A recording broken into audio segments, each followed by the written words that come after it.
Erika Kirk's press conference and her posting her husband in the casket. Let's talk about it for a moment. The way you guys are speculating things about her and breaking down her every movement is mind-boggling to me. The first thing that came to my mind was Jackie Kennedy and how she said, I want them to see what they have done. So her posting her husband in the casket, I don't think that that can scream that message more loud and more clear. Yes, we all saw it brutally happen here on this app and it was circulating, but I think that she posted it because she wants people to see the reality that her husband is gone. He is dead. He is literally no longer coming home to her. The second thing I want to say is that sometimes, and I'm just speculating, I imagine because in her press conference yesterday, she said that she can't remember the last time that she slept. This woman is probably on some sort of anti-anxiety, antipsychotic medication. When you go through something this shocking, she probably would lose her mind if she was not medicated. So I think that we need to give a little bit of grace because if she is on medication, sometimes you just make decisions that are not the most rational. The third thing I want to say is that you guys do not understand how beliefs impact the way that you move. Back in 2016, my uncle passed away very suddenly, and we were all in the hospital room surrounding him while he was on a ventilator. We were all saying how we felt about him. You know, we were laughing, we were crying. Grief is not one note. There are many notes to grief. So for you guys to say that she's not allowed to smile is the most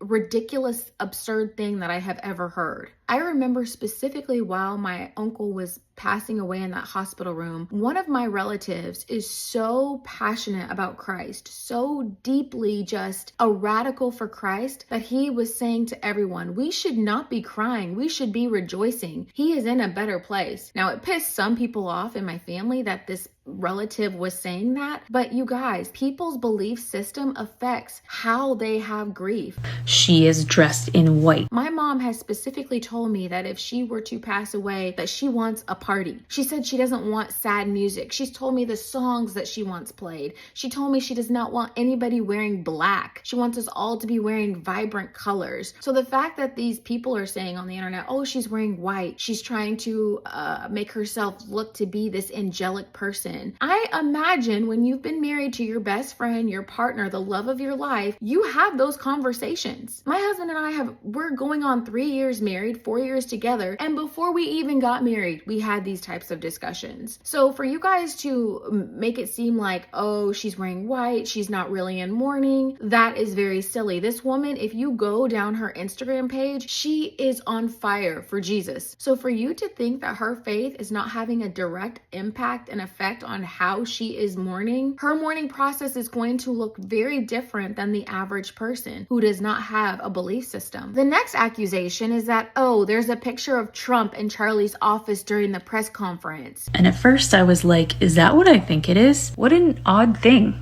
to have turned out on a bookshelf to perfectly face the camera. And if you still don't know what that is, let me show you. That's exactly what that is. You guys really need to get a grip. If your husband passed away, let me just talk about my husband. If my husband passed away and he had an office or a place where he had a podcast, no one's touching anything in my husband's office, okay? My husband's office is staying the exact way that he left it. I know who my husband looks up to in politics, and if my husband had a poster of one of his favorite people on a shelf or on the wall, I'm not moving it. I'm leaving everything as my husband left it. I'm not touching his things. I'm leaving his office the exact way that he left it. So for you to be like, oh, what are we saying? What is this? Charlie clearly was a Trump lover. We have heard from Trump. Trump loved Charlie. Charlie loved Trump. So for you to be like, oh, there's a Trump picture on the shelf. She wants her husband's office to be the way it was. There's nothing wrong with that. And then she's standing there presiding over that empty chair from a podium. And for her to not sit in his chair, for me, I've gone back and forth on if I want to sit in my husband's chair or not. Maybe I might want to, because maybe I might want to feel close to him. But then there might also be, because we live in a visual medium, which I think she is trying to show you guys, he's in a casket, he's gone. She's showing the empty chair. There's nothing more powerful than showing my husband's chair is empty. My husband will never sit at this desk again. The only way you guys seem to get things is through visual medium. We live in a culture now where if it's not on tape, it didn't happen. I'm not saying that I agree with that, but I believe that that is why that chair is empty, is because she wants you to really understand what Jackie Kennedy said. Look what you did. Look what you did. Look what you did. He's in a fucking box. The last point that I'll make, and the last thing that came to my mind, was there's an episode, if you guys watch the show This Is Us, Mandy Moore did a beautiful job. Beautiful job. Her acting was flawless on the episode where Jack died.